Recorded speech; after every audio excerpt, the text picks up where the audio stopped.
Welcome into Texans Today, everybody. I'm your host, Jeremy Chuggs, and coming up on today's program, ESPN lists two Texans who are under-the-radar players. One of them should be starting. One of them, I think, is going to ride the bench this year. I'll tell you who those two names are. And ESPN had a 53-man roster projection. Who did they leave off? I'll tell you three surprising cut candidates at the end of today's show.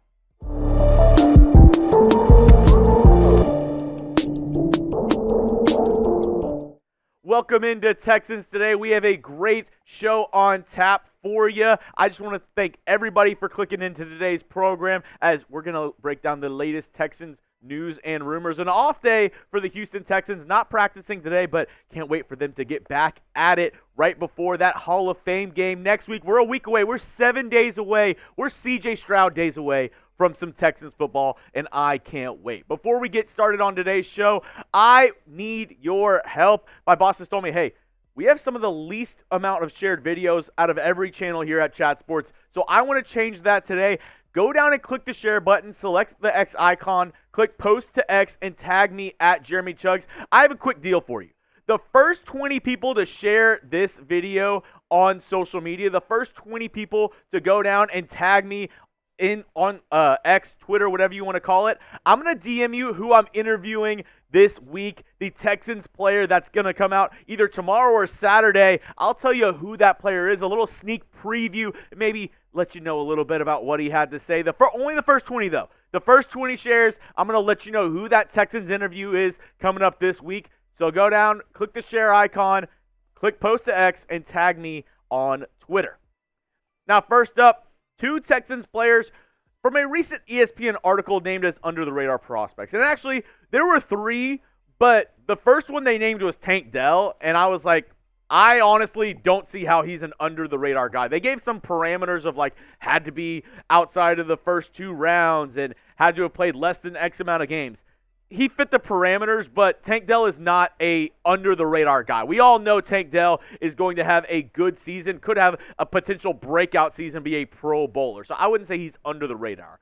Now, Jarrett Patterson, on the other hand, that could be an under-the-radar guy. Currently, like I said, might not even play this season because right now they have Juice Scruggs lined up at center, Kenyon Green at left guard, and Shaq Mason at right guard, which means Jarrett Patterson would be riding the pine for the Texans this season. As we look at the updated depth chart, I don't find a way where he starts unless he straight up beats Juice Scruggs out for that center position, because I don't think he's starting at any of the guard spots because he's a, more comfortable center. That's where he plays normally in this offense. And last year, he stepped in pretty admirably for this team, a rookie out of Notre Dame. He played in 7 games. These are his PFF grades: 60.4 overall, 62.9 run block, 53.7 pass block, 0 sacks allowed, and only 1 penalty. He played pretty well in his time stepping in for this Texans offensive line last season. This is what ESPN had to say about Jarrett Patterson. And I want you to really pay attention to the very end of this.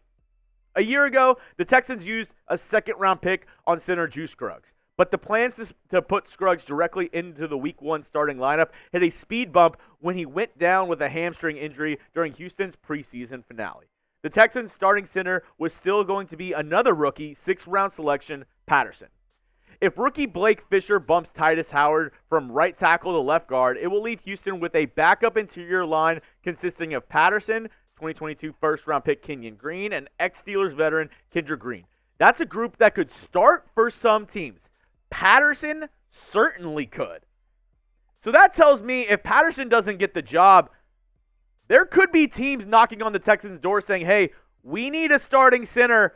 You have a starting center who's not even playing for your team right now. So the question is, would you trade Jarrett Patterson for a mid-round pick? If it got down to, week 4, week 5, Juice Scruggs is playing pretty decently, and a team comes and says, hey, we'll offer you a 3rd-round pick for Jarrett Patterson right now, maybe even a 2nd-round pick for Jarrett Patterson.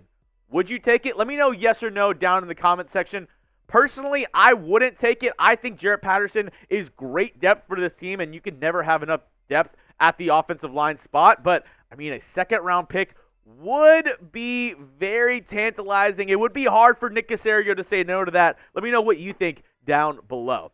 The Texans also had another guy on this list, Henry Toto, the second-year linebacker out of Alabama, named as an under-the-radar guy, and he is somebody who has been relatively under the radar. Had a up and down rookie season, stepped in here and there, played a lot of special teams for this team, but after this past offseason, the Texans lost a couple guys to free agency. They only really signed Azeez Al-Shaair as a for sure starter for this team.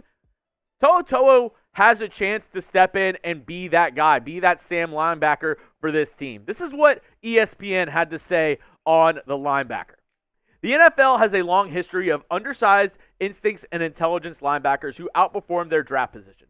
Instead, Toto is a regular-sized instincts and intelligence linebacker at 6'1", 228 pounds. He's a stronger run defender than a pass defender. With a poor coverage DVOA last season, 76 among linebackers, but an average run tackle at just 3.4 yards. Before last year's draft, the words that kept coming up in his scouting reports were steady and hustle.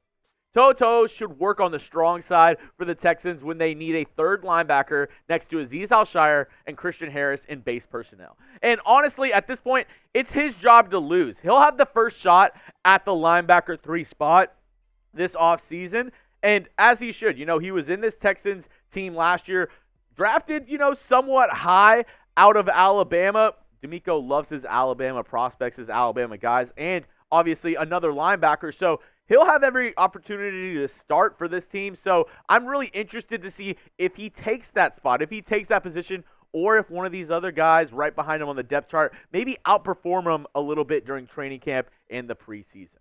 Now, coming up, we have another ESPN article to break down, but I couldn't do today's show if it wasn't for our amazing sponsor, and that is Game Time. Go check them out today. Game Time is the go-to ticketing app for me and all my friends. Where are my baseball fans at?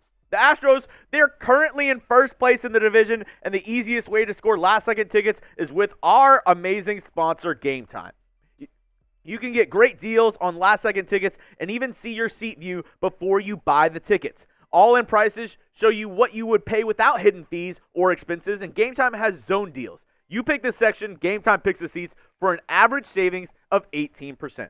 Take the guesswork out of buying tickets with Game Time. Download the Game Time app, create an account, and use code CHATSPORTS for $20 off your first purchase. Terms apply. Again, create an account and redeem code CHATSPORTS for $20 off your first purchase. I'm telling you, date night is amazing with Game Time. It is the hack. If you have a girl, she's like, hey, I want to do something this Friday night. Hey, Jeremy, you haven't taken me out in forever. What's going on? You say, hey, babe, hold up one second. Let me check the Game Time app. You can see the latest shows around your area, and it will be a lifesaver. Trust me. Game Time, the true MVP. Go check it out today. Code ChatSports, $20 off your first purchase. I mean, hey, why not go take your girl out for a nice date or go check a game out at the ballpark? Next up, surprise Texans cut candidates based on an ESPN roster projection. They did their own 53-man roster projection there, and they left a couple guys off that I was a little bit surprised about. Overall, I thought their roster projection was, pretty normal, pretty, nothing earth-shattering, but I thought it was interesting that they left 3 guys off. First up, Jawhar Jordan, the late-round pick out of Louisville.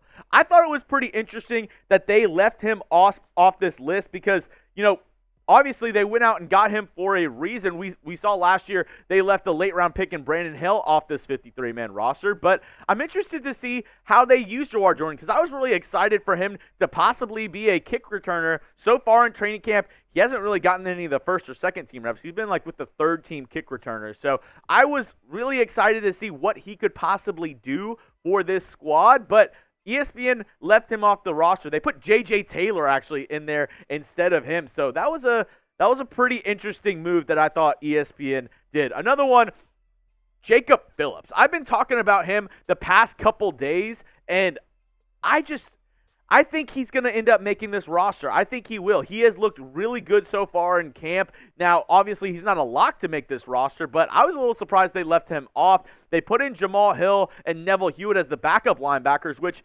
okay, I get it. Jamal Hill, another late-round pick by the Texans this year. Neville Hewitt, a really good special teamer. But with those 5 guys, if Christian Harris or Azeez Al-Shaair get hurt, which currently Christian Harris is injured with a soft tissue injury, I don't really necessarily trust Jamal Hill to step in at linebacker just yet. He could definitely prove me wrong. I haven't seen enough of him to be definitive in that take, but I would feel a little bit more comfortable with a guy like Jacob Phillips backing them up at the linebacker spot. I really think that, where they're at right now for the linebacker position, I think it would be smart to maybe leave 6 guys on there because Henry To'oTo'o, I think he's good. I said it earlier in the program. I think he could be a good linebacker for this team.